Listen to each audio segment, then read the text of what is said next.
નસવાડીમાં અશ્વિન નદીના કિનારે સ્મશાન ઘાટ જવાનો રસ્તો ભંગારના વેપારીઓ દ્વારા બંધ કરી દેવામાં આવતા આદિવાસી અને દલિત સમાજના લોકોએ મામલતદારને આવેદનપત્ર આપી આ રસ્તો ખુલ્લો કરાવવા માટેની માંગ કરી છે. છેલ્લા કેટલાક દિવસોથી સ્મશાન જવાના રસ્તા ઉપર ભંગારના વેપારીએ ભંગારનો કચરો નાખી દીધો છે, જેનાથી પગપાળા ચાલી શકાતું નથી.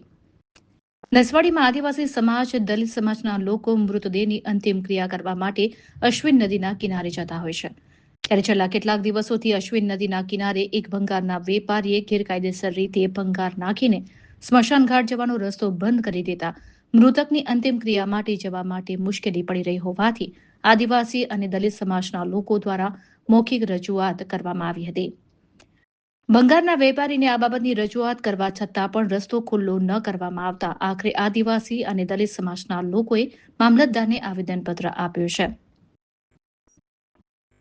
આવેદનપત્રની સાથે આક્ષેપ કરવામાં આવ્યા છે કે ભંગારના વેપારીએ રસ્તા ઉપર ખીલ્લી કાચની બોટલો તૂટેલી નાખેલી છે, જેનાથી મૃતદેહ લઈને અંતિમ ક્રિયા માટે સ્મશાન ઘાટ જઈએ ત્યારે પગમાં વાગતા હોય છે અને સાંકડો રસ્તો છે ત્યારે મામલતદારને લેખિતમાં રજૂઆત કરવામાં આવી છે. ત્યારે આ રસ્તાને લઈને રાજકારણ પણ ગરમાયું છે. ભંગારના વેપારી સામે જન આક્રોશ ફેલાયેલો જોવા મળી રહ્યો છે. નસવાડી જૂથ ગ્રામ પંચાયતના સત્તાધીશો પણ આ બાબતે ધ્યાન આપે તે જરૂરી બન્યું છે. હાલ તો આદિવાસી અને દલિત સમાજના લોકો રસ્તાની સમસ્યાને લઈને મોરચો માંડતા વહીવટીતંત્રમાં ખળભળાટ મચી ગયો છે. તો બીજી તરફ નદીમાં ઉતરવા માટે પણ સ્મશાન ઘાટનો ઓવારો બનાવવા માટે અનેક વખત રજૂઆત કરી હતી, પરંતુ જિલ્લાના વહીવટીતંત્ર દ્વારા આજ દિન સુધી સ્મશાન ઘાટનો ઓવારો બનાવવામાં આવતો નથી, જેનાથી વિશેષ અંતિમ ક્રિયા કરવી હોય ત્યારે સ્મશાન ઘાટ પણ ધૂમધકતા તાપમાં આ ખુલ્લા આસમાન નીચે અંતિમ ક્રિયા કરવી પડતી હોય છે.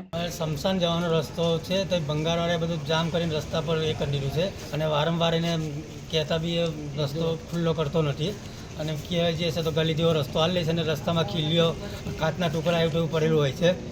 તો અમે એ માટે મામલતદાર સાહેબને આવેદનપત્ર હાલવા આવ્યા છે. તો મામલતદાર સાહેબને વિનંતી છે કે અમારો રસ્તો ખુલ્લો કરી આપે.